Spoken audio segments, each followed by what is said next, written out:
Hi, so let's continue where we left off. And so we started chapter 4. And so this is now definition 4.1. Okay, so we talked last time about a discrete random variable. And so this is a definition of that. Let capital S be a discrete sample space with probability set function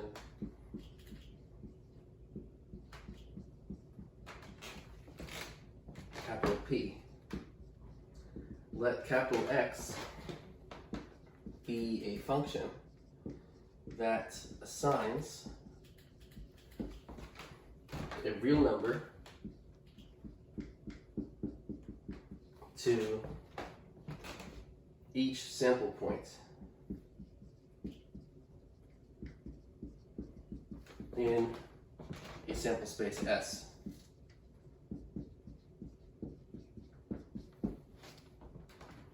X is a random, X is called a random variable.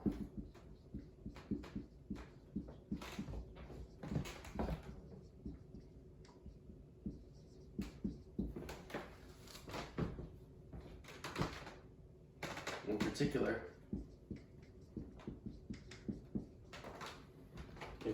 it is called a discrete random variable.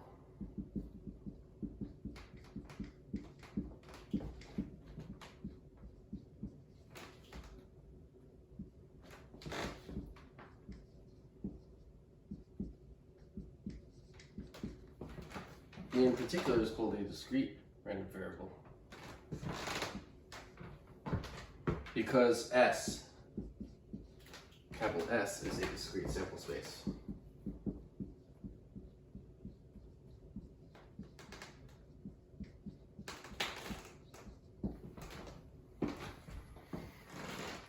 So definition 4.1, let capital S be a discrete sample space with probability set function capital P. Let capital X be a function that assigns to a real number to each sample point in a sample space capital X. Capital X is called a random variable. In particular, it is called a discrete random variable because capital S is a discrete sample space. Okay? So let's look at an example of one. So let's say you have a table, and this table is going to express a discrete random variable, which is a function. And so you can express a function as a table. And so in the first column, I'm going to put a sample point. And for each sample point, I'm going to put a corresponding value of x. And so here the sample point is 1, 1, and the value of x is 2. Sample point 1, 2, we make the value 3. 1, 3, I'm going to make the value 4. 1, 6, I'm going to make the value 7. Now it just continues until the last sample point here, 6, 6, and we get that a value of 12. Okay, and so we can put that also.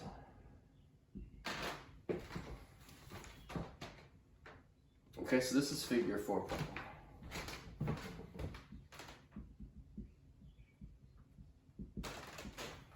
Okay, so in figure 4.1 we have this table, and it's assignment of numbers by random variable x.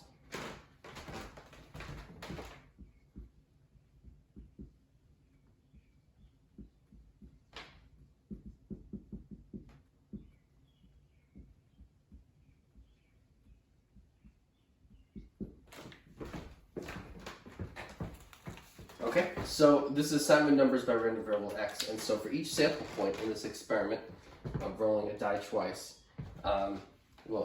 just this experiment with these sample points. For each sample point, we give a corresponding value of our random variable x. Okay, and so that is an example of a discrete random variable. The sample space is discrete because it's finitely many sample points, and x assigns a real number to each one. Okay. So let's look at another example. I'm going to erase this to make room for that example.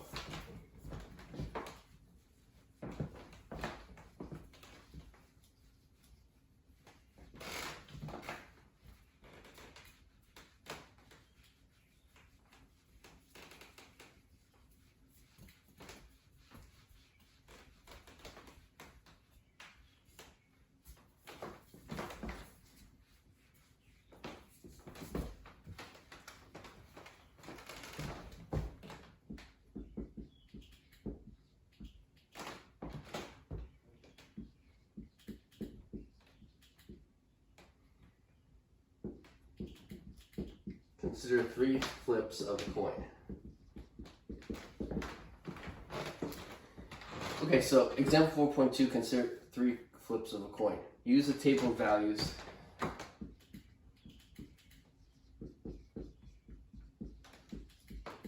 Use a table of values to define the following random variables.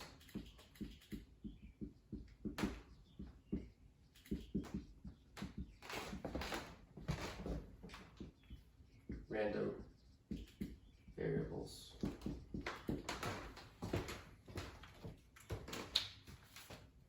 Okay, so consider 3 flips of a coin. Use a table of values to define the following random variables. A, X is the number of heads in 3 flips.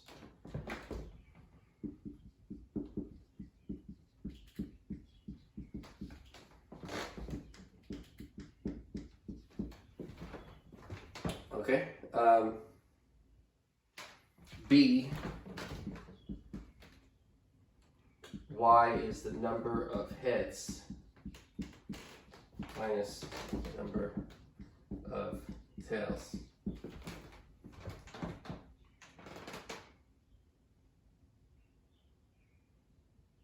Okay, and so we're going to let H be the outcome of heads and T be the outcome of tails. Okay, so X is the number of heads in 3 flips, Y is the number of heads minus the number of tails in the same 3 flips. Okay, and so let's look at this table. So the first column are sample points, value of X, value of Y.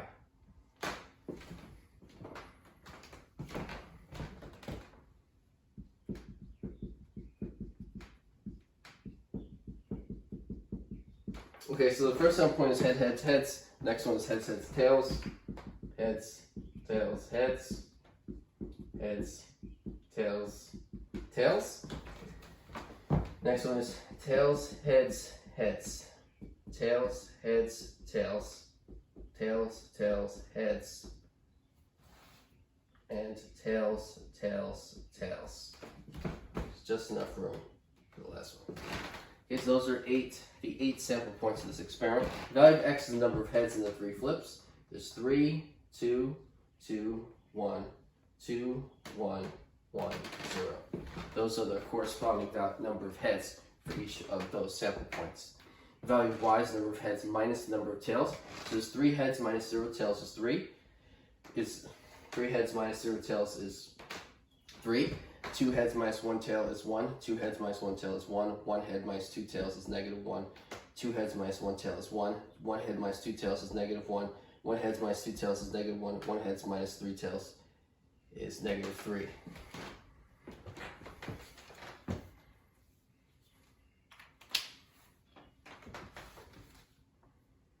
Okay.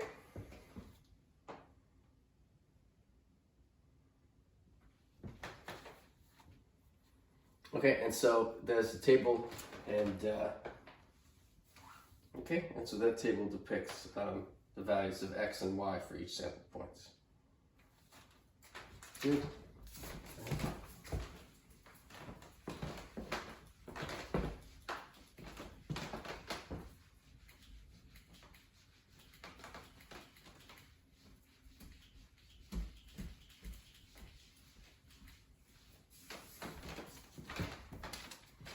Good. 4.3, probability functions.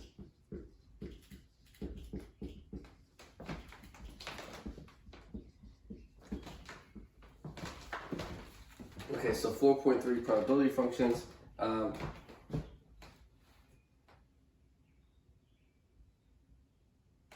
Okay, and so because the value of a random variable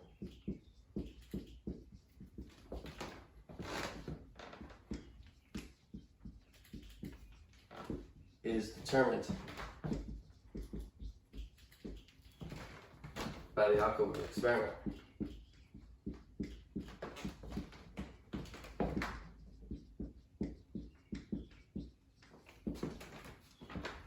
We can associate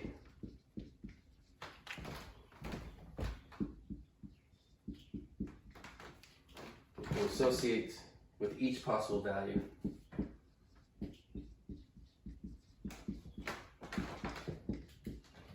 Okay, so because the value of a random variable is determined by the outcome of an experiment, we can associate with each possible value of a discrete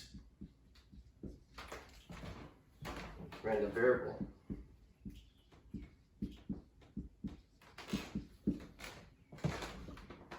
a probability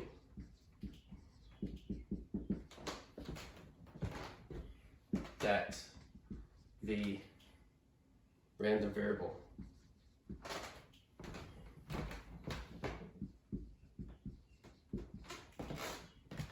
will take on that value.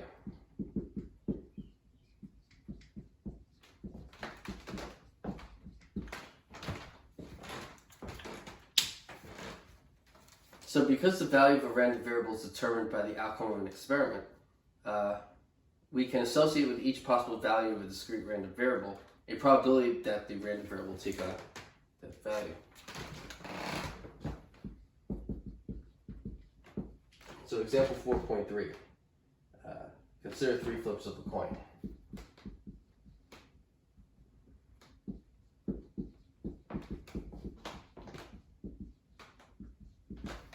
Okay, so consider 3 flips of a coin. Let x be the number of heads in the 3 flips. In those 3 flips, okay? The possible values of x are 3, 2, 1, 0.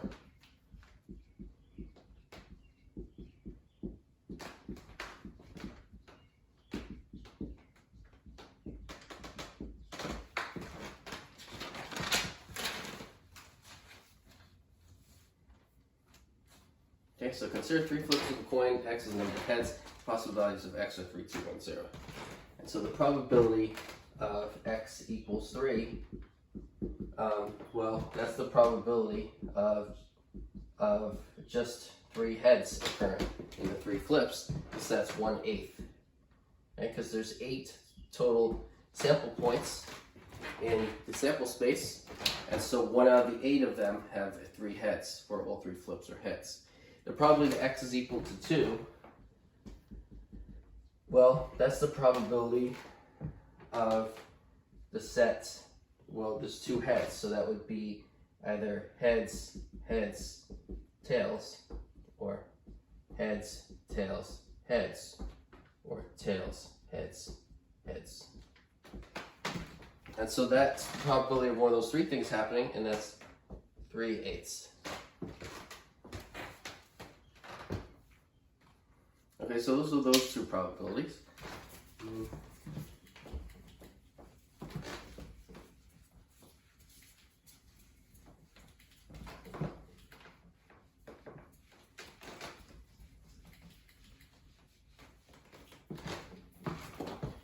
So then the probability x equals 1 is equal to the probability of the set heads, tails, tails, or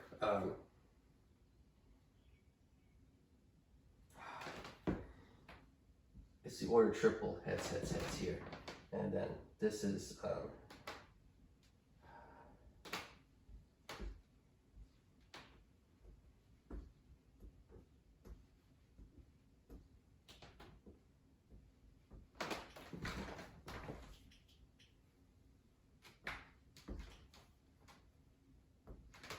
okay, so that's the probability of the set. I just wrote the set notation here, and there's order triples there. So that's 3/8, okay? And so I'm going to put this as the order triple heads, tails, tails, comma,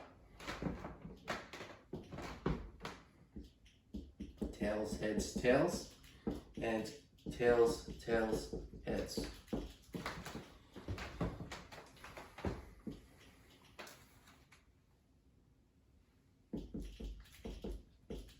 Okay, so that's 3/8. So the probability that there's 1 head is 3/8. And the probability that x is equal to 0 is the probability of tails, tails, tails. So the probability of that set happening is 1/8, because it's 1 out of 8. That's 1 out of 8 possible simple outcomes. Okay? So here we have a discrete random variable. The sample space is discrete because there's finitely many sample points in the sample space, 8. X is a random variable, right? It assigns to each outcome a real number. And so we, in addition to having a random variable X, we can now talk about what the probability is of our random variable taking on certain values. So the probability x equals 3 is 1/8, probability x equals 2 is 3/8, probability x equals 1 is 3/8, and the probability x equals 0 is 1/8. Okay, next thing is definition 4.2.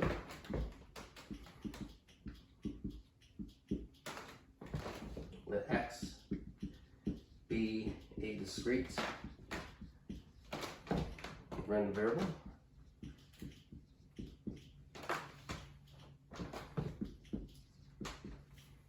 defined on a sample space S with probability set function P. The probability function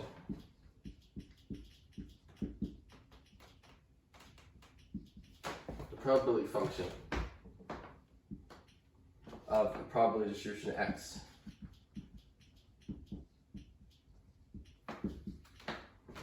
of the probability distribution of X is the function f defined by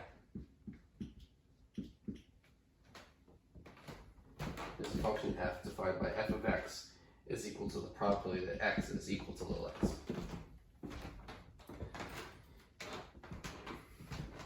For each possible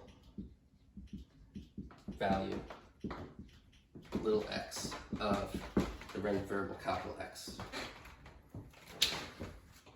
Okay, so I'll box this so that it stands out. This is definition 4.2. So definition 4.2 says, let x be a discrete random variable defined on the sample space S with probability set function P.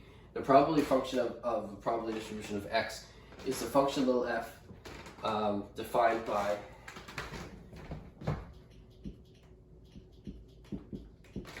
f of x is equal to probability of x equals little x for each possible value little x of capital X.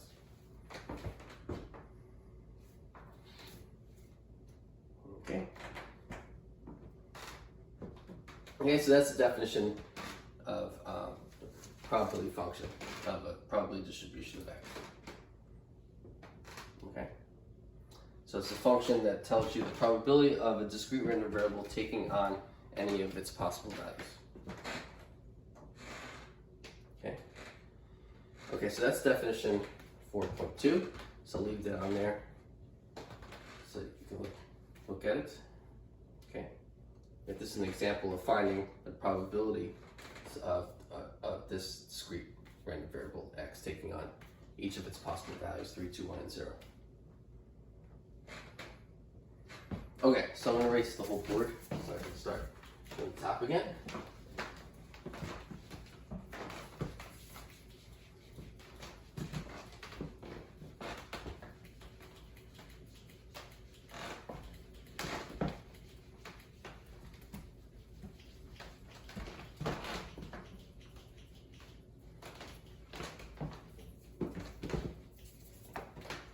Okay, so example 4.4.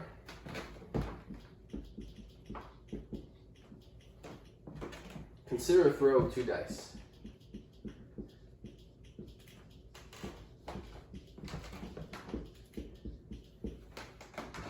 Let x be the sum of the values of the 2 dice.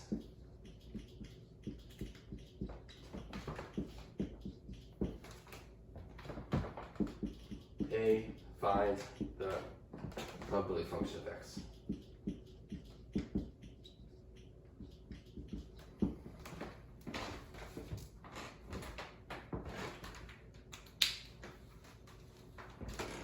Consider a throw of 2 dice. Let x be the sum of the values of the 2 dice. A, find the probability function of x.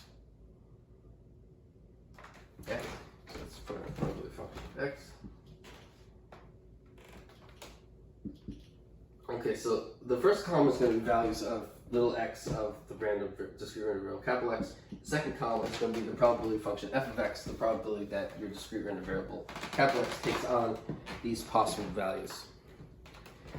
And so the possible values of capital X, the sum of the values of the two dice, are 2 through 12. It could be 2, 3, 4, 5, 6, 7, 8, 9, 10, 11, 12. Right? That's because when you roll the dice twice, each roll is 1 through 6. So the smallest sum you get is 1 plus 1, which is 2, and the largest you can get is 6 plus 6, which is 12, and you get all the values in between. So 2 through 12, those are all the possible values of the sum of the two rolls of the dice. Okay, so f of x is just the probability of the sum attaining each value. So the probability that the sum is 2 is just the probability that you get a 1 the first time and a 1 the second time. That's 1 out of 36. Okay? And the probability of getting a sum of 3, well, that could happen if you get a 1 the first time and a 2 the second time, or you get a 2 the first time and a 1 the second time. So that's 2 over 36. Okay? And so you can just keep calculating probabilities. The sum, the probability that the sum is 4, you can get that, well, if the first one's 1, and if you get a 1 and then a 3, or a 3 and then a 1, or a 2 and then a 2, those are 3. So there's 3 out of the total 36 ways to get a sum over 4. There's 4 out of 36 ways to get a sum of 5. There's 5 out of 36 ways to get a sum of 6. There's 6 over 36 ways to get a sum of 7, because you can get 1, 6, 2, 2, 5, 3, 4, 4, 3, 5, 2, 6, 1. That's 6. And then 8, there's 5 over 36 ways to get a sum of 8. 4 over 36 ways to get 4 over 36 probably for 9. 3 over 36 probably for 10. 2 over 36 probably for 11. 1 over 36 probably for 12.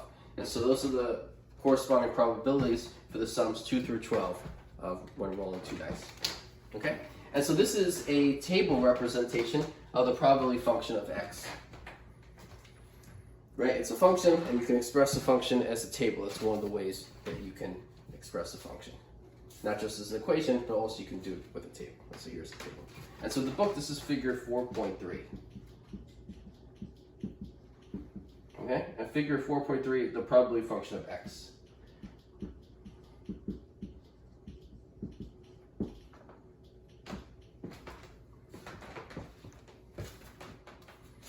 Okay, so that's part A. Find the probability function of x found. Okay, so I'll be using these probabilities later. So I'm going to, though, erase. Maybe I can do part B on the right side, so the table's on the left side. So I'm going to do that here. I'm just going to erase the figure number. So part B is going to be. We're going to use this table to find the following probabilities. So for part B, we want to find the probability, the sum is 7 or 11. Okay? So what's the probability the sum of the two dice is 7 or 11? Well, the probability the sum is 7 or 11. That would be the union of two mutually disjoint events. Okay? Well, so first of all, the x is the sum, right? X here is the sum.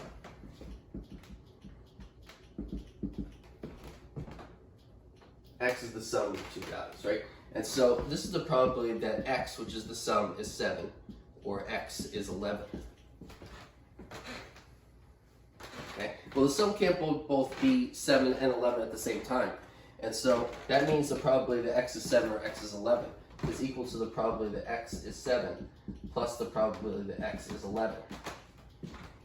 Okay? And so you just need to find those probabilities. What's the probability x is 7? It's 6 over 36. Probability x is 11. It's 2 over 36. That's 8 over 36. And that's 2 ninths. And 2 ninths is the decimal is 0.22. Okay, so the probability of the sum of 7 or 11 is 0.22 is a decimal, 2 ninths is a fraction in the simplest form. Okay, so that's part B. Okay, you can use the table. Okay, next one is part C. I'm going to use this part of the board again.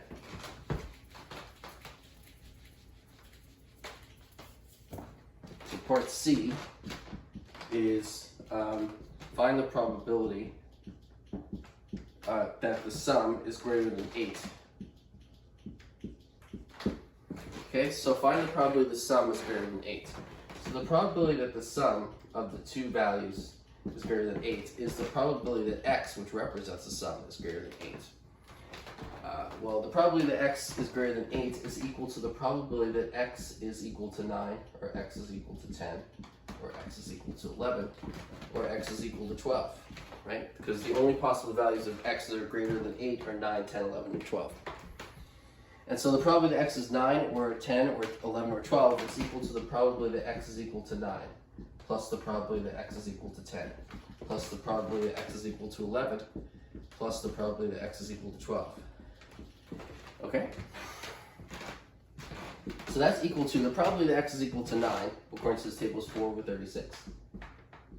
Plus the probability that x is equals to 10, according to the table, is 3 over 36. Plus the probability according to the table that x is equals 11 is 2 over 36. Plus the probability x is equals 12 according to the table is 1 over 36. And so this is 4 over 36 plus 3 over 36 plus 2 over 36 plus 1 over 36, and that's 10 over 36. Right? 4 plus 3 plus 2 plus 1, which is 10, so 10 over 36, same denominator. So 10 over 36 in simplest form is 5 over 18, and as a decimal, that is 0.278, rounded to the nearest hundredth. Well, because it's 5 ninths would be 0.55, but 5 eighteenths is half of that. So half of 0.55 would be 0.275, actually, because then you double 275 and you get 550. So 0.275 is 5 eighteenths. Yeah, okay, good. So that probably is 0.275. Okay, so that's part C.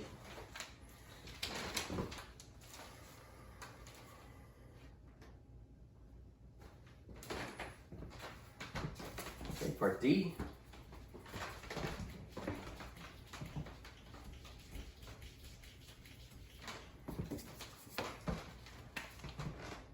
Part D.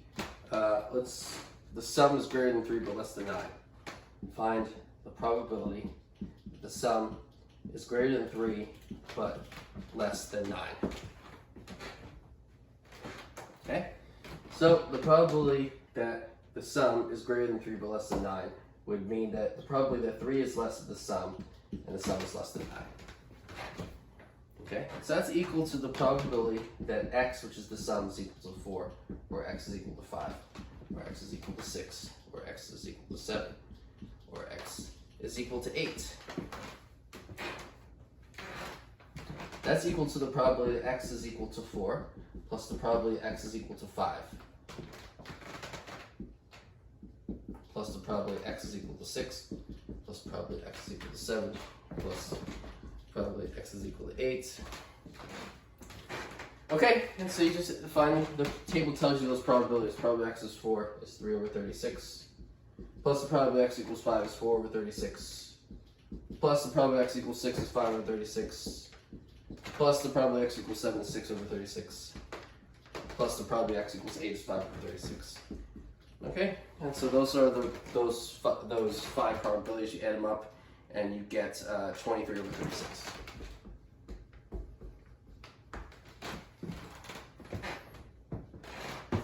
Okay, so the probability that the sum is between 3 and 9, not including 3 and 9, is 23 over 36.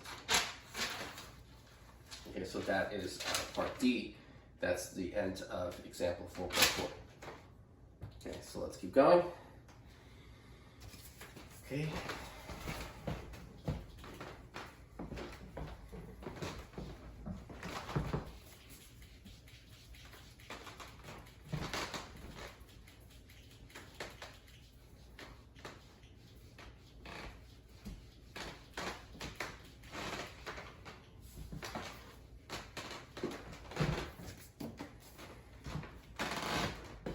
theorem 4.1. So theorem 4.1, let f of x be the probability function of a discrete random variable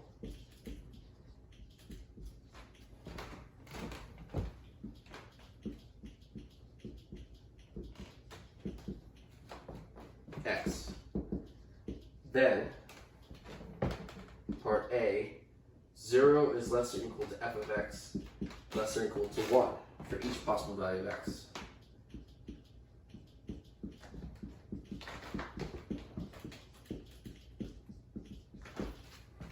And part B of this theorem, B, says the sum over all values of x, possible values of x of f of x is equal to 1.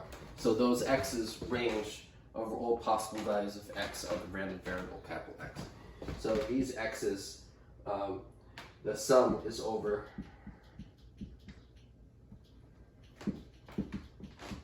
all possible values little x of the random variable capital X.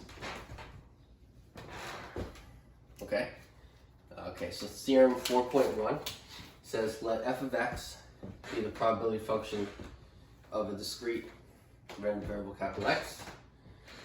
Then, part A, f of x is between 0 and 1 inclusive for each possible value of x. And part B, the sum over x of f of x equal to 1, where the sum is over all possible values little x of capital X. That's little x right there. Okay, that's theorem 4.1. Okay, and so that is the end of section 4.3. Okay, I'll probably finish since that's the end of 4.3.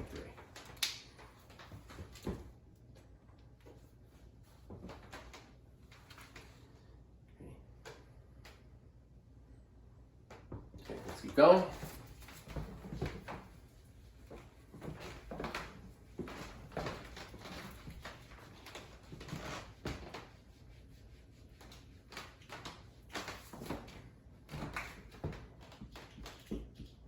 So 4.4, probability histograms of bar charts.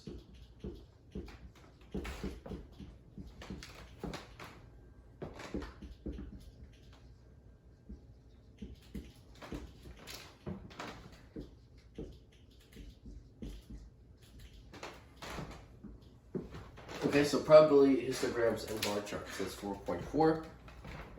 So here's an example of a probability bar chart.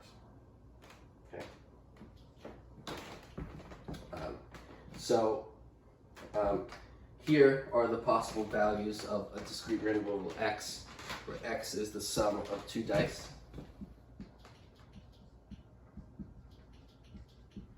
So I guess it doesn't have to, you don't have to label x here, but I'm thinking of x is the sum of two dice. Okay, so the possible sum is 2, 3, 4, 5, 6, 7, 8, 9, 10, 11, and 12. So those are the sum of two dice ranging from 2 to 12. And then on this axis, we have values of f of x, probabilities. So those probabilities are going to be 1 over 36, 2 over 36, 3 over 36, 4 over 36, 5 over 36, and 6 over 36. And these are values of f of x on this axis.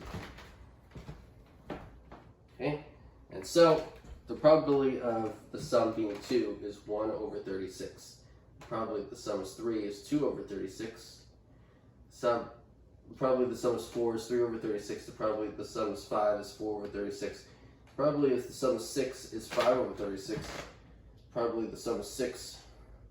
Sum of 7 is 6 over 36. Probably the sum is 8 is 5 over 36. Probably the sum is 9 is 4 over 36. Probably the sum is 10 is 3 over 36. Probably the sum is 11 is 2 over 36. And the probably the sum is 12 is 1 over 36. And so here this bar chart, this is a bar chart. Okay, bar chart. That's a bar chart.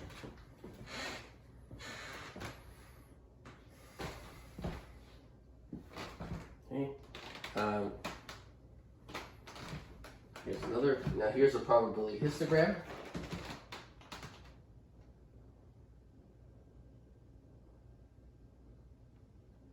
Oh, sorry, I always get these mixed up. This is a probability histogram. This is a probability histogram.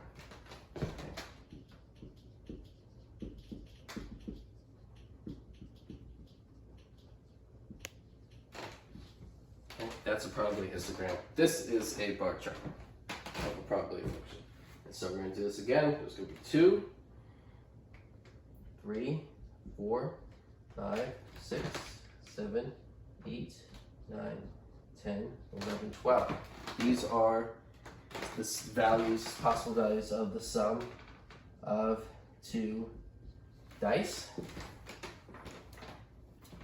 And here on this axis are values of f of x, probabilities. And so these probabilities are 1 over 36, 2 over 36, 3 over 36, 4 over 36, 5 over 36,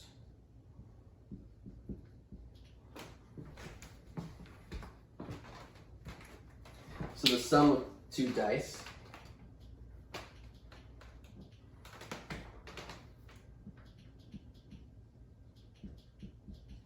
the sum of 2 dice. Okay, so the sum of 2 dice, if the probability is, the sum is 2, the probability is 1 over 36, the sum is 3, the probability is 2 over 36, the sum is 4, it's 3 over 36, the sum is 5, 4 over 36, the sum is 6, 5 over 36, the sum is 7, 6 over 36, the sum is 8, 5 over 36, the sum is 9, 4 over 36, the sum is 3, 3 over 30, 10 is 3 over 36, the sum of 11 is 2 over 36, and the sum of 1 is 1 over 36.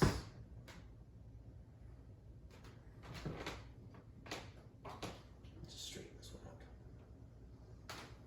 out. There we go. And so that is a bar chart of a probability function.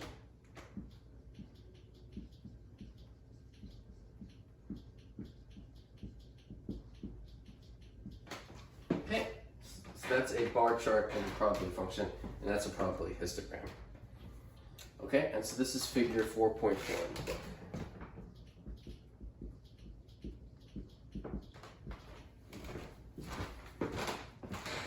Okay, so in figure 4.4 in the book, we have a probability histogram and a bar chart of a probability function. And these are the sum of 2 dice values, 2 through 12, and those are respective probabilities. These are values f of x, the probability function. Dice the probability function of the discrete random variable x, which is the sum of 2 dice. Okay, and so that's the end of 4.4. That's all of 4.4. We just talked about probability histogram, what a probability histogram is, looks like, and what a bar chart of a probability function looks like. Just vertical lines, and then you have like this. I find the name bar chart weird here because of lines. Then here it's like, looks like a bar, but it's a probability histogram. Okay, and when you draw these, the number's in the middle. Right, so the number 2 is in the middle of that rectangle, 2 is in the middle there, and then here the bar though is simple because it's just a vertical line above it. Okay, so that's 4.4. Okay, so let's go to the next section, 4.5.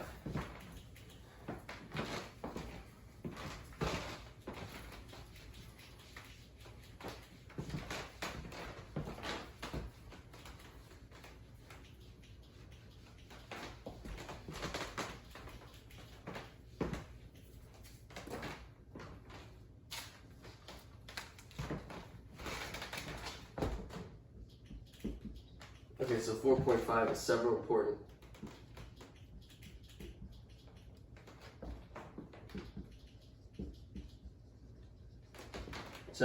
discrete distributions.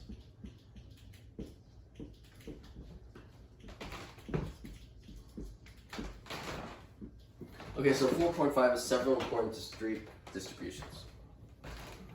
So 4.5.1 is a discrete uniform distribution.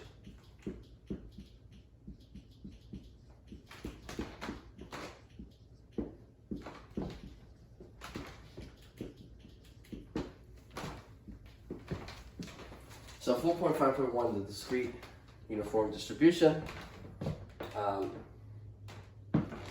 Okay, so I'm going to talk about several important discrete distributions. So consider the experiment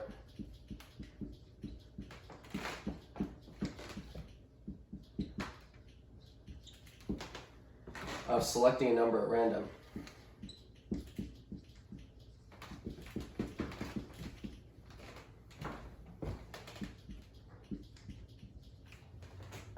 From the set consisting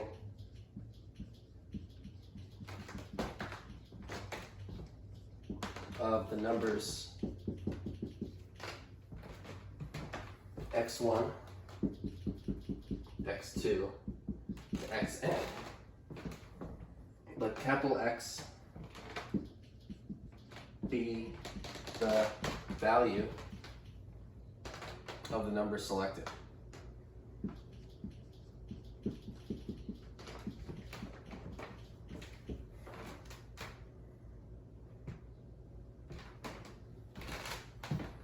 If we assume each of the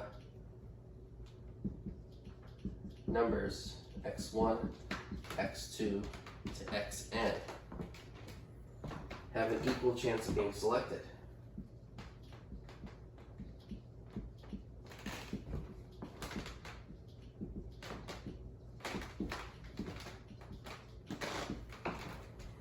then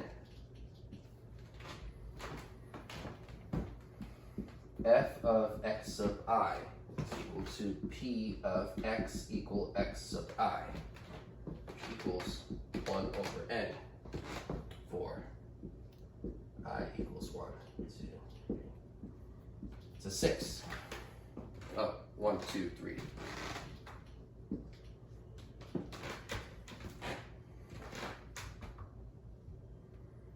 Okay, so the probability of the value of your discrete random variable being x sub I is, right, the probability x equaling x sub I is 1 over n for I from 1 to n.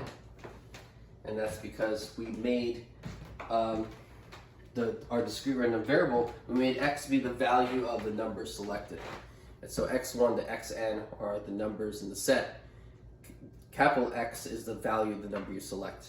And so they're each equally likely to occur. And so if there's little n of them, that means the probability that capital X equals any of those values is 1 over n, because that one particular value is 1 out of the total n that are equally likely to be selected. Okay, so f of x sub I is 1 over n for all the I values from 1 to n. Okay, so this probability function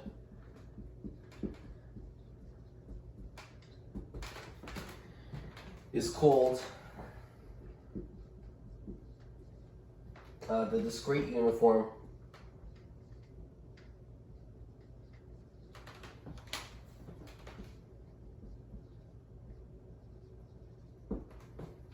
probability function.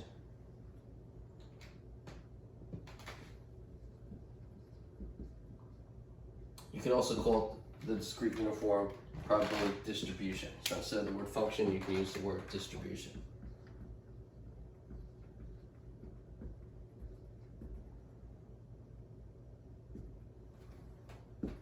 Okay, so this probability function is called the discrete uniform probability function slash distribution.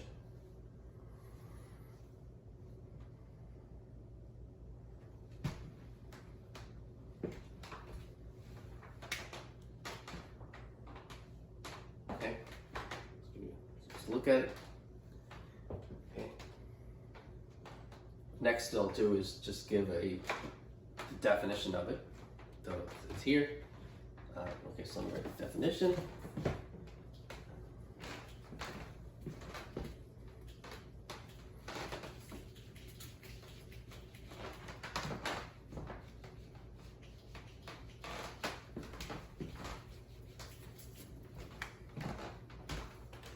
Okay, so continuing this section, definition 4.3. The function f of x sub I, which equals 1 over n for positive integers n,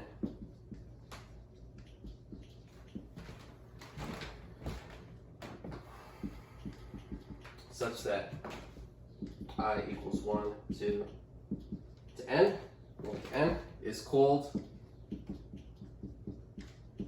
the discrete uniform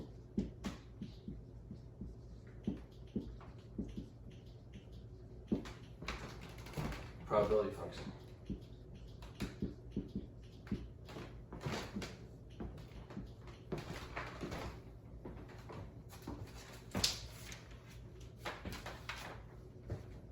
Definition 4.3. The function f of x sub I equals 1 over n for positive integers n, such that I equals 1 to n, is called the discrete uniform probability function.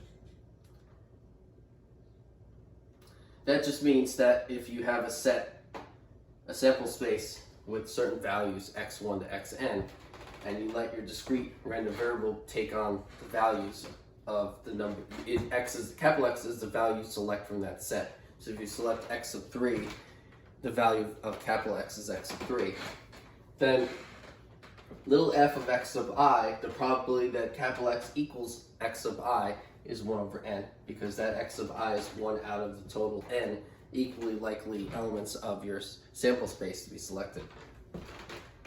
Okay, so for instance, if you had the values x1, x2, x3, x4, x5, x6, x7, x1 to x7, f of x sub 3 would be 1 over 7, because it's 1 out of the 7 elements in the set you could select, and your discrete random variable capital X, the value of it is just equal to the thing you select. And so if I select x sub 3, the value of the discrete random variable capital X is x sub 3. And so the probability that capital X equals x sub 3 is 1 over 7. X sub 3 is 1 out of the total 7 things that are equally likely to be selected. Okay, so that's definition 4.3. Okay. A random variable x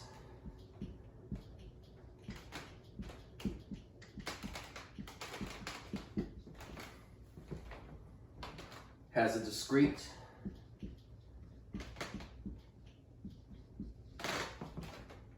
uniform distribution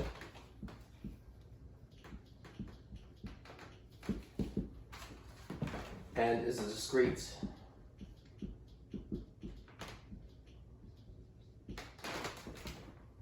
uniform random variable.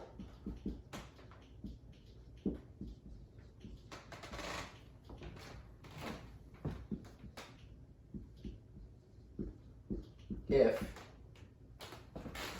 its probability function is a discrete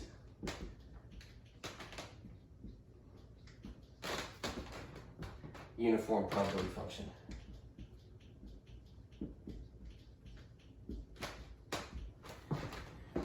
Okay, so random variable capital X has a discrete uniform distribution and is a discrete uniform random variable if its probability function is a discrete uniform probability function.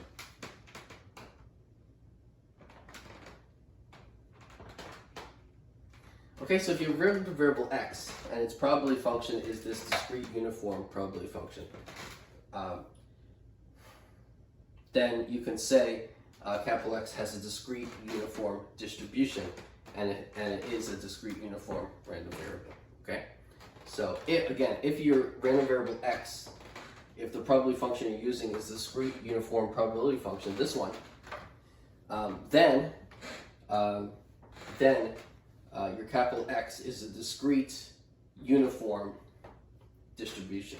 Is a discrete uniform random variable. Okay?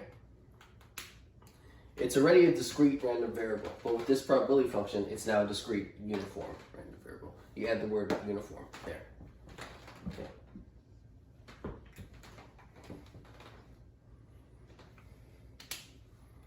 Okay, so let's keep going.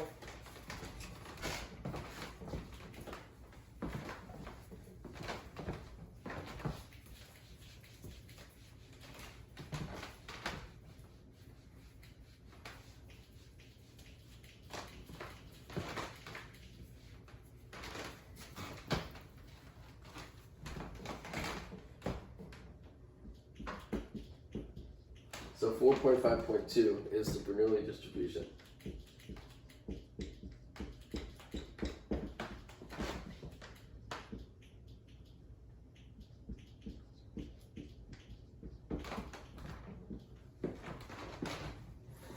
So 4.5.2, the Bernoulli distribution.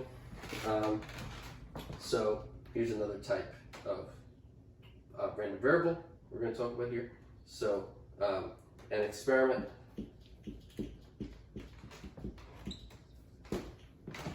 consisting of only two possible outcomes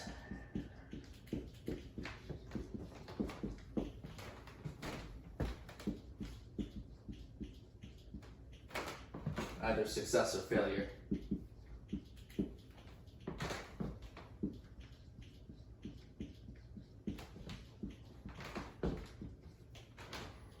Is a Bernoulli trial.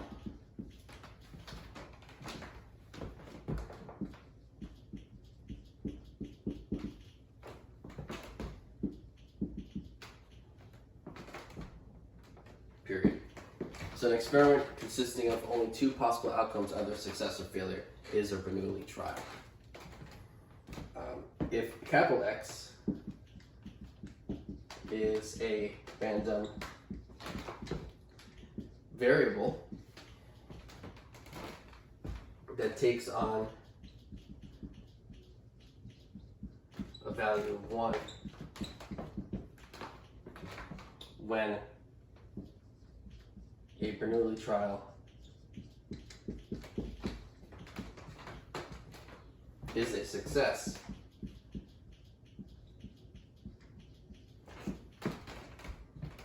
and a value of 0 when a Bernoulli trial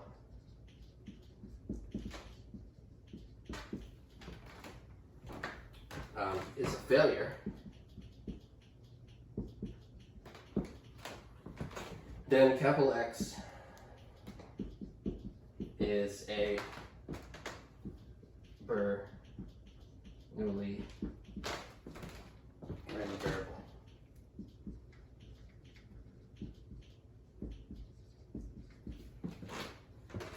If little p is the probability of success,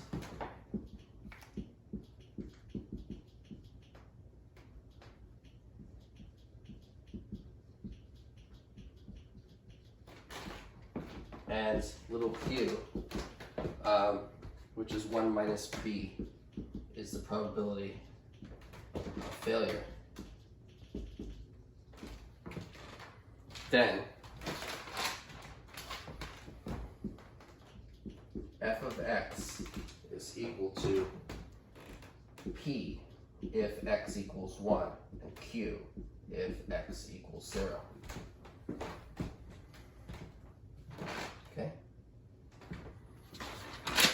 Okay, so we're talking about Bernoulli trial here. It's when an experiment has only two possible outcomes, success or failure. And so if capital X is a random variable, it takes on the value of 1 when a Bernoulli trial is a success, and a value of 0 when a Bernoulli trial is a failure. And capital X is a Bernoulli random variable. Okay, so I'm defining what a Bernoulli random variable is.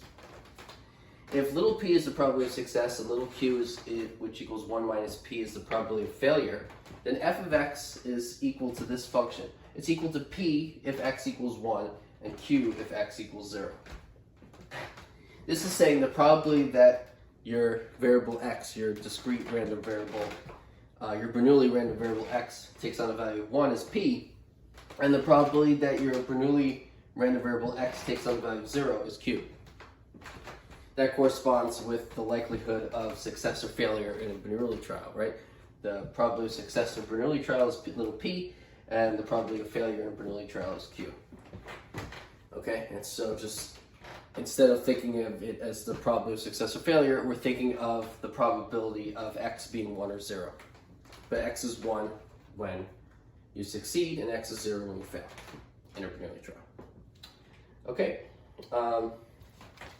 this probability function, and by this probability function, I mean f of x. That's your probability function, because the input are events of your Bernoulli trial, but that is events in your experiment. Those are the inputs, and they're sets, and so it's those are called. It's a probability function. Okay, so this probability function, little f, is called the Bernoulli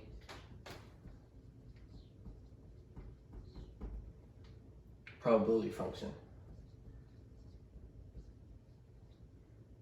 / distribution.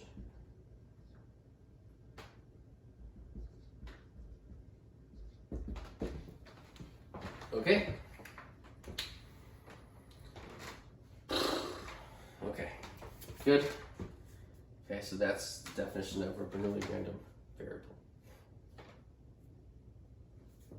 Okay, and so I also show you what the Bernoulli probability function is there, but I'm just going to write it out separately from this, the definition of a Bernoulli probability function.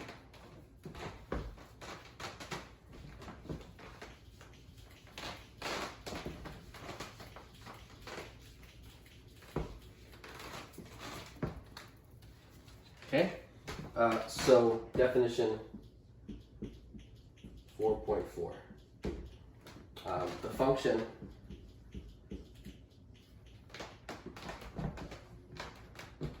f of x, which is equal to p if x is 1, q if x is 0, where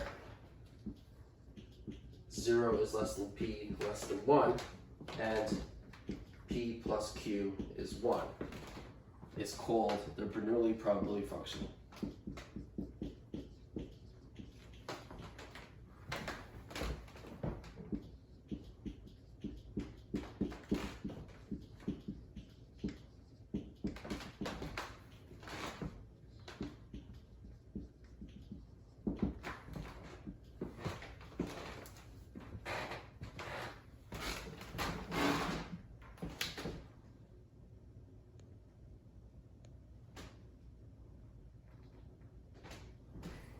Okay, just check to make sure that's still working.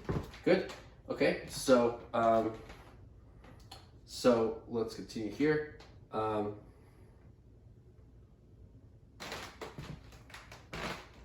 So if a random variable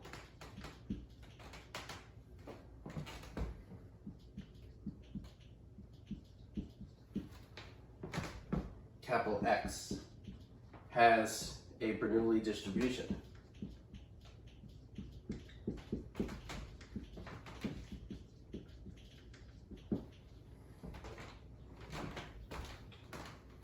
just if a random variable X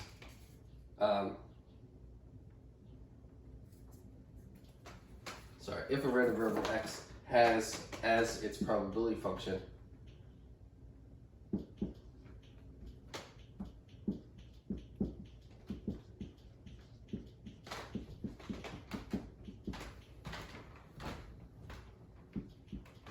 the Bernoulli probability function,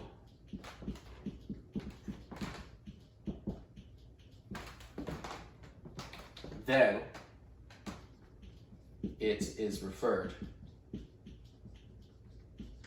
to as a Bernoulli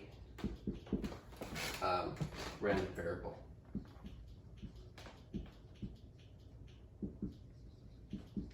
Okay? So definition 4.4 is the definition of a Bernoulli probability function. If a random variable X has as its probability function the Bernoulli probability function, then it is referred to as a Bernoulli random variable. Okay? So So you have a random variable x. If its probability function is this, the Bernoulli probability function, then you add the word Bernoulli in front of it to describe it. Now it's a Bernoulli random variable.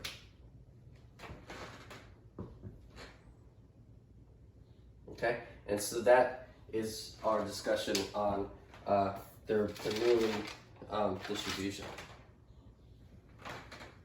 Okay, so I'll give you a moment to see this definition and this part. Okay. So the function f of x, p if x is 1 equals p if x is 1, fx equals q if x is 0. Right? P, the probability of success is between 0 and 1, and p plus q is 1. It's called the Bernoulli probability function. Right? And we don't include probability p being 0 or 1. Because if p is 0 or 1, then that means either if p is 0, that means you never succeed, you only fail. And so there aren't two options. And if p is 1, you only succeed and you never fail. And so there's still only one option. So we want two possibilities, success and failure. And so that p, the probability of success, has to be strictly between 0 and 1. That way there's two possibilities. There's a possibility that p is not 1 or 0, and so there's also a chance of failure. Okay? Okay, so that's why it's a strict inequality, because normally, you know, the odds of something include 0 or 1, but not there. Okay, so let's go to the next thing.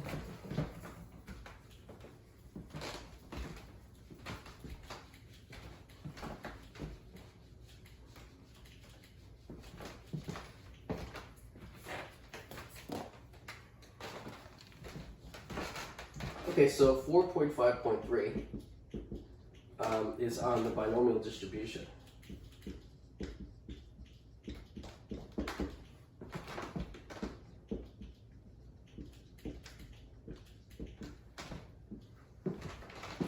Okay, so the binomial distribution. So consider n Bernoulli trials.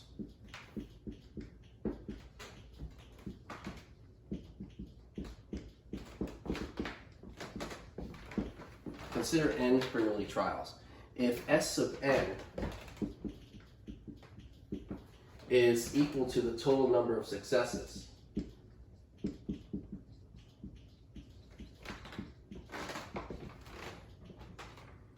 in the n Bernoulli trials,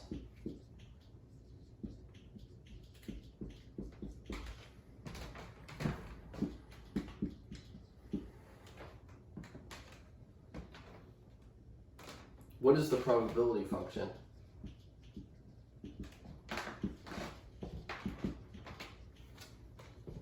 of S sub n?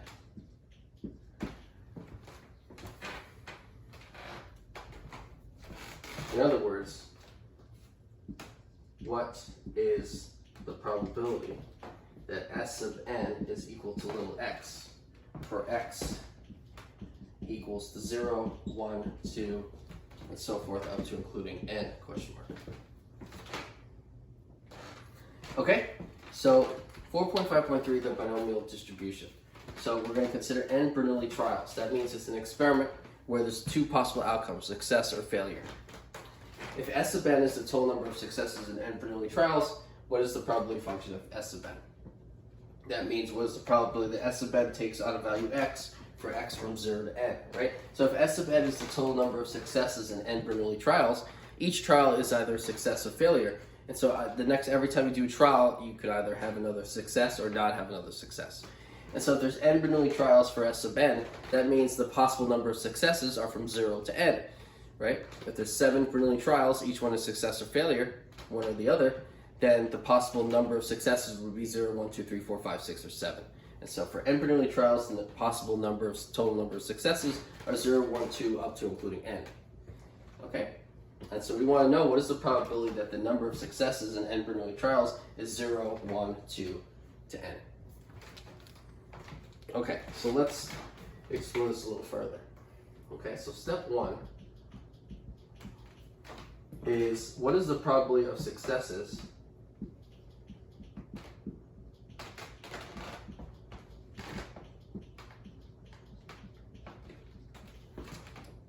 in the first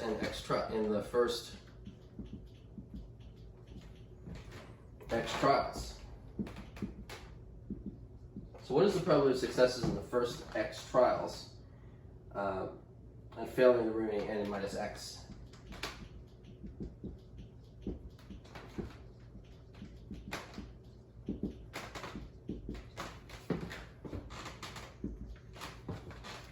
So step one, what is the probability of successes? What is the probability of success? What is the probability of success in the first x trials and failure in the remaining n minus x? Okay, so S of I is success in the event of success in the ith Bernoulli trial, and so right here, I'm gonna write this here. S of I is the event of success in the ith Bernoulli trial. I'll write the trial there. So S sub I is the event of success in the ith trial. F sub I is the event of failure in the ith trial. Okay, so what's the probability of success in the first x trials and failure in the remaining n minus x? So that just means that you want to find the probability that you succeed in the first x. So that would be S1, S2, dot, dot, dot, S sub x. That means you succeed in the first x trials. And then you fail at the rest of them. So then it would be Fx plus 1, Fx plus 2, dot, dot, dot, Fn. Okay? And so the first x trials you succeed, and then the rest of them you fail. And so if there's a total of n, the rest of them from x plus 1 to n would be the remaining n minus x. And so the probability you succeed in the first x and fail in the next n minus x would be the probability of S1 times the probability of S2 times dot dot dot times the probability S of x times the probability of f of x sub x plus 1 times the probability of f sub x plus 2 times dot dot dot times the probability of f sub n. And that would be the product of succeeding x times, which would be p to the x, times the probability of failing n minus x times, would be q to the n minus x. Right? So each of these successes, there's a p chance of succeeding. And so that's p to the x, p times, multiplying px times, that's p to the x. And then failing the next n minus x times, the remaining trials, would be failing n minus x times. So that's multiplying q n minus x times. That's q to the n minus x. So that probability of that is p to the x times q to the n minus x. Okay? There are n choose x number of ways to succeed in x out of the n trials. Right? So if there's a total of n trials and you succeed in x of them, there's n choose x number of ways of arranging those x successes in the total n trials. Okay. Right, so it's a number of ways where you have n trials and you choose x of them to be your successes. Okay? And so if each arrangement would have this probability, then the probability of having x trials and x successes and n minus x failures, that would imply that the probability of S of n equaling to x would be n choose x times p to the x times q to the n minus x. And this would be for x equals 0, 1, 2, up to including n. Okay? And so the probability of S of n equals x means that that's the probability in n Bernoulli trials you have exactly x successes. And so, right, if you take, so in any arrangement of x successes and the rest failures, the probability of that would be p to the x times q to the n minus x. But you can rearrange them in n choose x ways. And so you're adding that probability ncx number of times. And so the total sum of those probabilities would be n choose x times p to the x times q to the n minus x. Okay? And so that's the probability in n Bernoulli trials you have exactly x successes. Okay? And so this probability function is called the binomial probability function. Okay? So this is called the binomial probability function. Okay? That p of s sub n of x, that's f of x. And that's the binomial probability function. Okay? And so we're going to stop here. And so I'll see you next time.